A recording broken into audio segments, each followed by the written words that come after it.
Começando então em 1 Coríntios 15, 29. De outra maneira, que farão os que se batizam por causa dos mortos? Se absolutamente os mortos não ressuscitam, por que se batizam por causa deles? E por que também nós nos expomos a perigos a toda hora? Dia após dia morro. Eu o protesto, irmãos, pela glória que tenho em vós outros, em Cristo Jesus nosso Senhor. Se, como homem, lutei em Éfeso com feras, que me aproveita isso? Se os mortos não ressuscitam, comamos e bebamos, que amanhã morreremos. Não vos enganeis, as más conversações corrompem os bons costumes. Tornai-vos à sobriedade, como é justo, e não pequeis, porque alguns ainda não têm conhecimento de Deus. E isto digo para vergonha a vós. Agora a gente vai para o versículo 50. Verso 50. Isto afirma, irmãos, que a carne e o sangue não podem herdar o reino de Deus, nem a corrupção herdar a incorrupção. Eis que vos digo um mistério: nem todos dormiremos, mas transformados seremos todos, num momento, num abrir e fechar de olhos, ao ressoar da última trombeta. A trombeta soará, os mortos ressuscitarão incorruptíveis e nós seremos transformados. Porque é necessário que este corpo corruptível se revista da incorruptibilidade e que o corpo mortal se revista da imortalidade. E quando esse corpo corruptível se revestir de incorruptibilidade e o que é mortal se revestir de imortalidade, então se cumprirá a palavra que está escrita: tragada foi a morte pela vitória. Onde está, ó morte, a tua vitória? Onde está, ó morte, o teu aguilhão? O aguilhão da morte é o pecado, e a força do pecado é a lei. Graças a Deus, que nos dá a vitória por intermédio de nosso Senhor Jesus Cristo. Portanto, meus amados irmãos, sede firmes, inabaláveis e sempre abundantes na obra do Senhor, sabendo que no Senhor o vosso trabalho não é vão. Pai Celeste, nós te agradecemos por esse momento de culto e porque nessa hora nós vamos ouvir a tua voz. Então faze, Senhor, calar no nosso coração, o nosso espírito, as nossas ansiedades, as nossas distrações. Mexe conosco com a tua palavra, Senhor. Instrui-nos.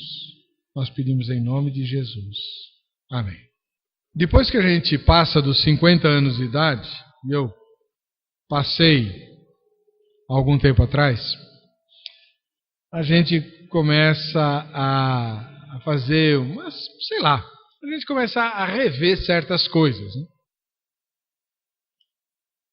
Começa a pensar na vida, começa a pensar no que fez, no que deixou de fazer, se valeu a pena, se não valeu, tal. E uma das coisas que eu tenho concluído, irmãos, é uma coisa muito, curiosa, muito estranha. Quanto mais eu vivo, menos eu entendo a vida. Não é esquisito? Né? Bom, se a gente vive bastante, você entende da vida. Você tem mais experiências com ela. Mas quanto mais experiência eu tenho com a vida, menos eu a entendo. Quanto mais eu estudo, menos eu sei. Essa semana eu me dei conta de uma coisa assim. Olha só. Quando eu era jovenzinho, criança ainda, né? Eu comecei a estudar, meu pai comprou uns livros de física, e eu comecei a estudar o átomo.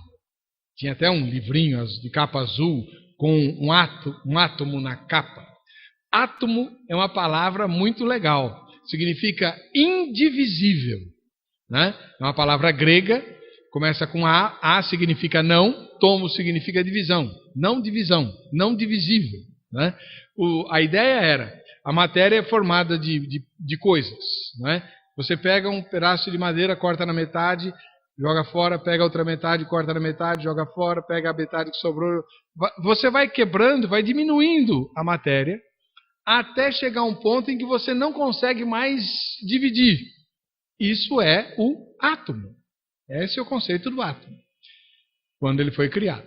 Muito tempo depois, os cientistas descobriram que o átomo era formado por partículas, né?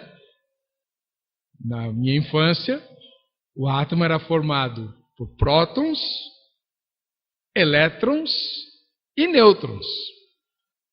Que saudade desse conhecimento! Porque o átomo era só isso: prótons, elétrons e nêutrons.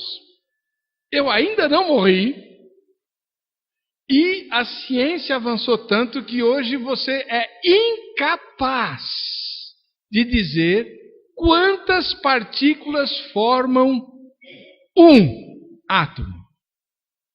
Impossível. Ninguém sabe. Nasceu um capítulo novo na ciência da física, chamado física quântica, que estuda os quanta. Quanta é uma palavra de origem latina que designa as micropartículas que compõem o átomo. Algumas têm nome, né, que não interessa aqui, e algumas são hipotéticas. Uma outra foi provada muito recentemente, acho que 2 ou 3 anos atrás, bóson de Higgins, e por aí vai, né? Aí eu fico pensando, né? Na minha própria geração, você tinha uma palavra que significava indivisível, mas que se dividia em 3 partes, né? Prótons, elétrons e nêutrons. Vá lá, né? Agora você tem o indivisível dividido de uma maneira tão grande que ninguém nem sabe onde vai parar, né? Quanto mais eu estudo, menos eu sei. O átomo é uma prova disso. Quanto mais eu observo, especialmente seres humanos, menos eu os compreendo. Amanhã o Vejam Só vai se debruçar sobre um dos maiores mistérios do comportamento humano da atualidade. Como é que uma juventude que tem acesso como nunca nenhuma juventude teve na história da humanidade à informação, pratica a tal da baleia azul? É amanhã o debate sobre como é que você explica algo tão estapafurdiamente ridículo e fora de qualquer senso, né? No mundo inteiro a juventude está sendo acossada por esse tal de baleia azul, jogo da baleia azul, que termina com suicídio, entre outras provas de mutilação, de automutilação e de autotortura e coisa por aí. E tem um monte de gente que pratica. Aqui no Brasil já houve várias vítimas. Como é que é possível explicar isso? Eu não entendo. Quanto mais eu vejo, menos eu aceito. Realidades medonhas. Na sexta-feira passada nós entrevistamos mais uma vez o Xande. Dessa vez ele veio com a sua esposa, a Giovana, e uma jovem ex-muçulmana que se converteu há cerca de 10 anos, Mariama, e fizemos lá uma entrevista bem bacana. Mas as coisas que eles contam da África, né, em pleno século XXI, você fica pensando, mas como é que Deus permite isso? Lá onde o Xande e a Giovana moram, no verão, a temperatura sobe a mais de 60 graus centígrados, Celsius, né? Ele levou um termômetro de Fahrenheit lá, 140 graus Fahrenheit, bateu a foto para provar que é verdade. Você pode imaginar um negócio, e as pessoas moram lá, né? Vivem ali, né? Uma miséria terrível. A Mariama contou coisas tenebrosíssimas a respeito da miséria que existe no Níger, o pior país do mundo, o país com o pior IDH do mundo. E aí o que um moço, ex-artista da Globo, com uma moça bonita, inteligente como a Giovana, estão fazendo lá há 15 anos, né, enfiados naquele lugar. Mas o relato que mais me chocou deles foi que Alguns anos atrás, vocês se lembram, o Boko Haram sequestrou mais ou menos 200 meninas de uma escola, subiu com elas, né? E eu perguntei para a Giovana, e aí? Né? Lembra, naquela época eu me lembro de ter comentado aqui, também no programa, se houvesse sido, em vez de 200 africaninhas, se tivesse sido 20 suecas, no dia seguinte o mundo todo já tinha destruído o Boko Haram e resgatado as meninas. Mas eram 200 africanas, por lá elas ficaram durante um bom tempo, e o Boko Haram vem devolvendo as meninas, agora já moças.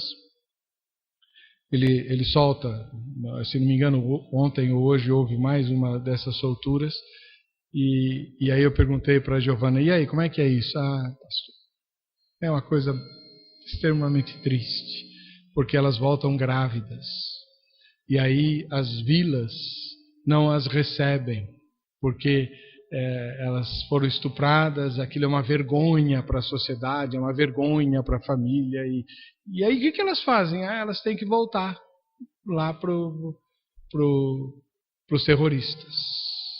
E eu fiquei, como é que Deus permite um negócio desses? Né? Onde é que está a misericórdia de Deus numa hora dessas? Quanto mais eu vejo, menos eu aceito.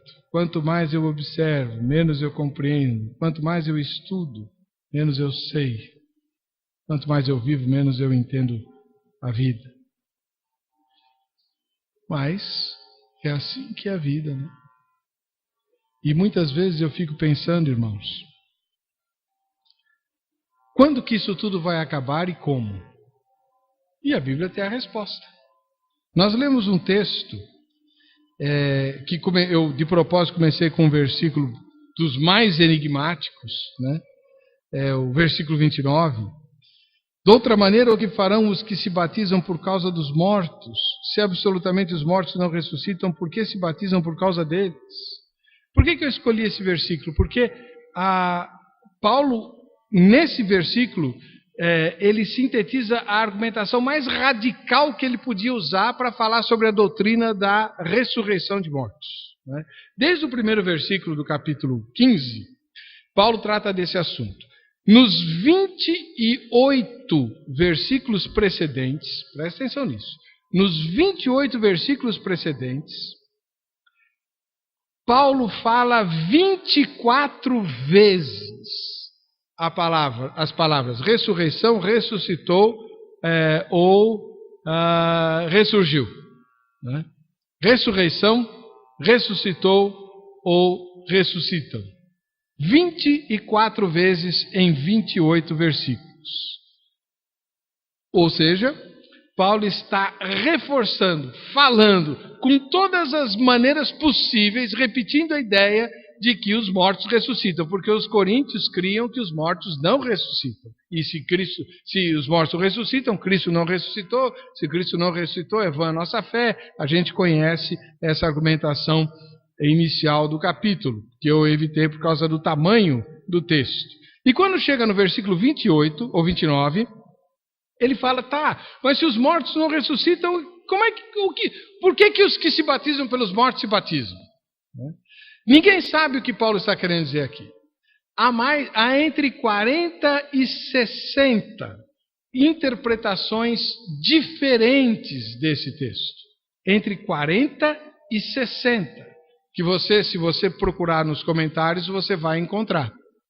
Nenhuma delas satisfaz. Não existe possibilidade de a gente saber exatamente o que Paulo está se referindo. Só ele e os coríntios sabiam. Então, a tese que eu mais entendo como válida ou pertinente aqui eram alguns grupos da igreja de Corinto ou alguns grupos religiosos das religiões de mistério praticavam o batismo em nome de quem já havia morrido, mais ou menos como fazem os mormons por causa exatamente desse versículo aqui. E essa é uma das razões pelas quais não se faz doutrina em cima de versículo isolado da Bíblia. Se não há um outro versículo que fale sobre o assunto, trazendo luz sobre aquele assunto nós não fazemos doutrina. Né? Esse é um caso. Né? Exatamente por causa disso. Mas você vai falar, então por que está na Bíblia? Bom, seja o que for que acontecia lá em Corinto, seja do que for que Paulo está falando, uma coisa é clara. Paulo está dizendo que até aqueles que praticam abusos espirituais criam na ressurreição dos mortos. Mas os coríntios não. Né? Ou seja, Paulo está dizendo, até quem faz abuso espiritual crê que os mortos ressuscitam, por que vocês não creem tendo Jesus como principal modelo? Né? Por isso que nos versículos precedentes, como eu já falei, 28 versículos, 24 referências diretas a palavras ressurreição, ou ressuscitou, ou ressuscitam. Logo em seguida, ao versículo 29, Paulo usa o exemplo pessoal dele. Né? Ele, entre os versículos 30 e 32, ele vai dizer, e quem se expõe a perigo por causa do Evangelho?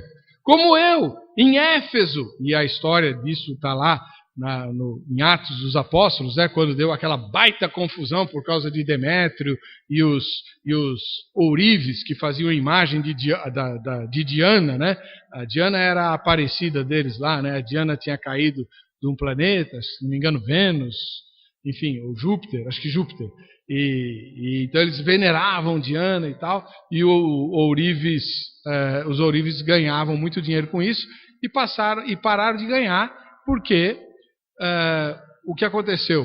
Os efésios começaram a se converter, né? E aí pararam de comprar as imagens de Diana. E aí eles começaram a perder dinheiro. Demétrio, o presidente do sindicato dos ourives, convocou a malandragem, fizeram uma bagunça na cidade de Éfeso e acusaram Paulo. A gente tem essa história lá. E ele cita aqui, em Éfeso lutei com feras. Para quê? Se os mortos não ressuscitam. E ele termina com a argumentação mais radical ainda. Ele chega a dizer, como nós lemos aqui, né? Se a nossa esperança se limita a esta vida, nós somos os mais infelizes, os mais miseráveis de todos os homens. A nossa versão traz infelizes, lá no versículo 19, né? Mas a Revista Corrigida fala miseráveis. E a NVI e a Bíblia de Jerusalém trazem, nós somos dignos de compaixão. Por quê? Renunciamos um monte de coisa desta vida para servir a Cristo, mas se não há ressurreição dos mortos, nossa vida acaba aqui, nós perdemos aquilo que poderíamos ter feito e não fizemos por causa de Jesus e não ganhamos nada. Somos os mais infelizes, os mais dignos de compaixão de todos os homens. Em outras palavras, irmãos, não é possível ser cristão e negar a ressurreição de Cristo. Se você é cristão, você crê na ressurreição de Cristo. Não é possível, biblicamente falando, não é possível ser cristão e negar a ressurreição de Cristo. Só que isso aconteceu. E nos tempos apostólicos, nos tempos de Paulo. Por isso que ele termina o versículo 34 dizendo, isso digo para vergonha vossa. Lembrei do Boris Casoy, né? Talvez o Boris Casoy, lá, né, em Corinto, isso é uma vergonha. Né? Mas aconteceu nos tempos apostólicos, na época de Paulo. Né? Você pensa que a igreja só tem problema recentemente? Só a tua igreja tem problema? Né? Um belo de um dia eu estava lá esperando começar o programa, vejam só. Estava eu e um pastor presbiteriano e um pastor batista, né? O pastor Granconato. Estava eu com o presbiteriano lá, chorando as pitangas, falando de como é chata a reunião do presbitério, quanta implicância, quanta bobeira e não sei o que e tal. E o Granconato só olhando, né? Aí depois, lá pelas tantas que eu estava descrevendo como acontece no presbitério, ele também, né? O outro pastor presbiteriano. Aí eu falei assim, ô pastor Granconato, senhor, desculpa, estamos aqui, né, falando isso. Ele falou, não, eu estou aqui imaginando por que dois presbiterianos estão descrevendo uma sessão batista. Né?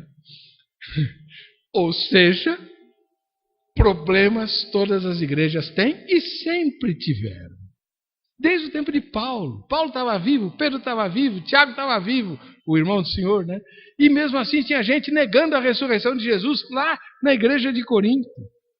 E isso continua, né? Os estudantes de teologia esbarram ao longo do curso com teólogos que negam a ressurreição de Cristo. O mais famoso deles é um tal de Rudolf Bultmann, que não acredita em milagre nenhum. Ele nega todos os milagres, inclusive a ressurreição de Jesus. Mas uma coisa muito engraçada, o Bultmann, né? Ele é um incompreendido, na verdade. Ele escreveu: não preciso de um túmulo vazio para crer que Cristo, ou que Jesus era o Cristo. Não preciso disso. E um brasileiro, uma vez, visitando, ele era do século XX, né? Visitando a igreja dele, a igreja luterana na Alemanha, ficou assim emocionado ao ver Bultmann com toda essa postura no culto, na igreja. Ele era o diácono que levantava as ofertas, né? Então ele podia não crer na ressurreição de Cristo, mas estava lá, adorando a Deus e tal. Agora, Paulo diz assim: sabe por que essas coisas acontecem? Por causa das más conversações. Versículo 33. Não vos enganeis, as más conversações corrompem os bons costumes. As outras traduções trazem más companhias. A NVI traz assim, a Bíblia de Jerusalém também. A ideia na nossa versão, a má conversação vem da má companhia. É gente que não devia estar conosco e nós estamos com eles, e a influência dessas pessoas nos leva para o erro. Não vos enganeis, as más conversações corrompem os bons costumes. Quem que nós estamos ouvindo? Essa é uma boa pergunta. Todas as vezes em que eu me vejo com dúvidas ou não entendendo alguma coisa, ou até em crise espiritual, que não é muito incomum comigo, eu paro para pensar: peraí, de onde está vindo essa minha crise? Em várias oportunidades, irmãos, digo isso com humildade, em várias oportunidades eu detectei, depois de algum tempo de introspecção e de oração e de pensamento, eu detectei a voz da serpente. Porque a serpente continua falando. Muitas vezes, os ataques que recebemos vêm da serpente. E aí você tem que usar o escudo da fé e neutralizar aquilo lá, né? Aí ela quer que você providencie respostas para tudo, né? Enquanto você não puder responder, parece a esfinge, né? Decifra-me ou devoro-te, né? Nada disso. A serpente teve a cabeça esmagada pelo pé do meu Senhor, e eu recito Colossenses 2,15, às vezes em voz alta, com o punho cerrado: Satanás, você foi vencido, você foi envergonhado na cruz do Calvário. Colossenses 2,15, eu recito para ele direitinho, né? E aí paro de ficar pensando nas sugestões que ele dá. Por isso, quando você tem problemas com a sua fé, pense, pare, quem você está ouvindo? Qual é a companhia na qual você anda? Busque a Deus. Quer uma dica? Quarta-feira, 20h, aqui, nesse lugar, encontram-se guerreiros de oração que vão orar por você, e você vai orar com eles. E essas coisas todas vão desaparecer. E Paulo termina dizendo: tornai-vos a sobriedade. Ele está falando com crentes, né? O que ele está dizendo aqui? Tornai-vos à sobriedade, como é justo. Ou seja, parem de ser crianças. Sejam sóbrios. Para não falar bêbado, né? Eu acho que não era isso que Paulo estava pensando. Sejam sóbrios, maduros, né? Ele diz: tornai-vos à sobriedade, como é justo, e não pequeis. Ou seja, a ideia era de gente que estava lá, flanando nas maluquices espirituais e teológicas que existem por aí, e vivendo no pecado, e estava tudo certo. Paulo fala: para com isso, né? Alguns ainda não têm conhecimento de Deus, ou seja, alguns nem envolvidos com Deus estão. E isso digo para a vergonha vossa. Sabe, irmãos, as questões doutrinárias, muitas vezes, são chatas, né? A gente não gosta, mas elas são cruciais para a nossa fé, porque elas balizam a nossa maneira de ver Deus, a nossa maneira de enxergar a vontade de Deus e a nossa maneira de andar nesse mundo. O apóstolo Paulo, escrevendo aos Efésios, diz que nós não podemos mais ser meninos agitados e levados de um lado para o outro por todo vento de doutrina. Vento de doutrina. Leva e bagunça, né? Conhece gente assim, que não para em lugar nenhum, que está sempre procurando alguma novidade, né? E Paulo fala, não é assim que você tem que ser. Você tem que buscar sobriedade, envolvimento com Deus, coerência, seriedade, ter consciência de quem você é, de quem é o Deus no qual você crê e do que você está fazendo nesse mundo. Você não pode viver no piloto automático espiritual. Aliás, a gente não pode viver no piloto automático em nenhuma área da vida, né? Senão você não vive, você vegeta. Vou lhe dar uma boa indicação, uma boa sugestão de como cumprir essa ordem de Paulo aqui, né? Além da reunião de oração de quarta-feira, tem a escola dominical, domingo, 9h30 da manhã. A gente tem um fórum aqui onde a gente discute os ensinamentos bíblicos e ela é um espaço para reflexão, para a gente repensar, reanalisar as coisas. É isso que o texto está dizendo, tornai-vos a sobriedade. Senão você vai chegar ao ponto de negar doutrinas essenciais à fé. Os mortos não ressuscitam, tal. Não, se os mortos não ressuscitam, Cristo não ressuscitou. Aí talvez você esteja pensando assim, tá bom, vai, ok. Ninguém aqui nunca duvidou da ressurreição de Cristo. Qual a importância disso para a nossa vida prática? No que isso vai mudar a minha vida de hoje para amanhã? Pois é. Todas as questões doutrinárias não são apenas certo ou errado. Elas têm a ver com a nossa conduta, com aquilo que Deus espera de nós, porque elas refletem o que nós esperamos de Deus. E os versículos 50 a 58, que é a parte final do capítulo, são muito significativos. Quem já perdeu um ente querido se consola nesse texto. Paulo está aqui fazendo com a morte o que eu faço com a serpente, né? Ele está dizendo, olha, eu vou dizer um negócio, carne e sangue, o nosso corpo mortal, não pode herdar o reino de Deus, nem a corrupção, a nossa falibilidade, não vai herdar a incorrupção. E aí ele diz, eis que vos digo um mistério. A ideia é, vou revelar a vocês algo espiritual, sublime, misterioso. Nem todos vamos morrer, nem todos dormiremos, mas transformados seremos todos, porque carne e sangue não podem herdar o reino de Deus, mas nós vamos herdar. Então nós vamos ser transformados, tanto se morrermos ou se estivermos vivos no dia da volta de Cristo, nós vamos ser transformados. E no versículo 52 ele diz, no momento, num abrir e fechar de olhos, ao ressoar da última trombeta, a trombeta soará, os mortos ressuscitarão incorruptíveis e nós seremos transformados.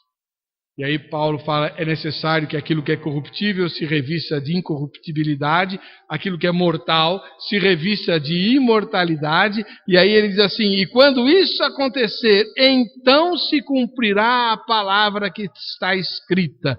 É um texto lá de Isaías, tragada foi a morte pela vitória. Onde está, ó morte, a tua vitória? Onde está, ó morte, o teu aguilhão? O aguilhão da morte é o pecado. A ideia, como é que eu sei que a morte existe? Como é que eu sei que a morte impera? Como é que eu sei que a morte reina? Quando existe pecado. O aguilhão da morte é o pecado, mas o pecado vai ser banido da realidade nova que nós vamos viver. Onde está, ó morte, a tua vitória? Onde está, ó morte, o teu aguilhão? O aguilhão da morte é o pecado, e a força do pecado é a lei. Graças a Deus que nos dá a vitória por intermédio de nosso Senhor Jesus Cristo. A morte de Jesus Cristo, como nós celebramos hoje, com a sua ressurreição, como Paulo está ensinando nesse texto, garantem a nós a transformação da nossa realidade. Nós não estamos condenados a viver eternamente presos ao erro, à corruptibilidade, ao engano, à doença, ao sofrimento, à mentira. Não! Essas coisas foram vencidas por Jesus na cruz e ele ressuscitou. Nós ressuscitamos espiritualmente com ele, mas ressuscitaremos fisicamente também, nos livrando de todas essas coisas ruins para todo sempre. E aí ele termina com um versículo que eu quero que você pense bastante. Portanto, meus amados irmãos, sede firmes, inabaláveis, sabendo que no Senhor o vosso trabalho não é vão. E no meio ele fala, sempre abundantes na obra do Senhor. Firme, inabalável, né? Sabendo que o trabalho não é vão, mas o meio é que eu queria destacar. Vocês têm que ser sempre abundantes na obra do Senhor. A doutrina da ressurreição faz com que eu focalize, né, a minha energia lá na frente, não na minha fraqueza, não nas minhas falhas, não na minha carnalidade, muito menos na carnalidade de quem me cerca, que me incomoda muito, né, porque aqueles que são carnais e falíveis ao meu redor falham o tempo todo comigo, e aí eu fico bravo. Né? Aí eu lembro que eu também falho com eles, porque eu também sou carnal, né? Mas quando eu penso na doutrina da ressurreição, eu tiro os meus olhos dos erros meus e dos outros e olho lá para a eternidade, para o resultado final da obra de Cristo. Saiba que a obra de Cristo, né, a obra da salvação, ela se consumou na cruz para me pôr lá, na eternidade, não para me fazer feliz e realizado aqui, como muita gente prega. Não. O projeto de Deus em Cristo é me pôr lá, na eternidade. Não é resolver os meus probleminhas de agora. Ele nos ajuda com os problemas aqui. Jesus falou muito claramente, este mundo é mundo de aflição. Este mundo, esta vida, este lugar é vida, mundo e lugar de sofrimento. Por causa da queda, mas eu venci o mundo e vocês vão vencer também, porque eu vou levar vocês para um lugar onde nada disso existe. Essa é a doutrina da ressurreição. Quando as tragédias e as injustiças absurdas que acontecem, como a que eu mencionei das meninas lá sequestradas pelo Boko Haram, né? Em vez de eu me revoltar contra Deus, eu olho, Cristo ressuscitou. Cristo ressuscitou. Tudo isso vai passar, vai acabar. Tudo isso vai terminar. Mas nós não. Nós não vamos passar, nós não vamos acabar e nós não vamos terminar. Nós vamos prosseguir. Quando eu olho para a doutrina da ressurreição e vejo a eternidade, eu passo a investir a minha energia aonde? Eu passo a investir os meus recursos aonde? Eu vou fazer os meus projetos de vida visando o quê? Por exemplo, as injustiças acontecem, muita gente sofre por causa delas. Mas eu sei que essas coisas vão passar. Em vez de ficar só orando para Jesus voltar, eu vou pôr os meus recursos, a minha energia, a minha sabedoria, as minhas capacidades e as minhas oportunidades para diminuir, de algum modo, o sofrimento daqueles que sofrem por causa da injustiça do pecado. E, de alguma forma, alguns eu poderei levar para a eternidade. Xande e Giovana. Xande Paquito da Xuxa. Na matéria de abertura do programa, o repórter pegou várias cenas dele no palco da Globo, né? Fazendo aquelas coisas, dançando. Ele fazia parte de um grupo também musical, enfim. Toda a fama. Jovenzinho, praticamente um adolescente. Depois tornou-se um ator renomado, famosíssimo, cheio de talentos. Canta, dança, compõe, toca, bonitão, galã. O que um cara desses, com todo esse potencial, faz da vida? Joga tudo fora literalmente, isso não é exagero nem figura de linguagem, literalmente queima no fogo as suas roupas, os discos, os troféus, as medalhas, queimou tudo. O jornal Notícias Populares tem uma fotografia do Xande com tudo aquilo lá sendo queimado por causa de Jesus. Escolhe o país mais miserável do mundo, que é o Níger. Ele, de propósito, ele falou, eu quero saber onde que tem o pior IDH da história. Achou e se enfiou lá. E a maluca da Giovana vai com ele. Por quê? Que eles gostam de sofrer?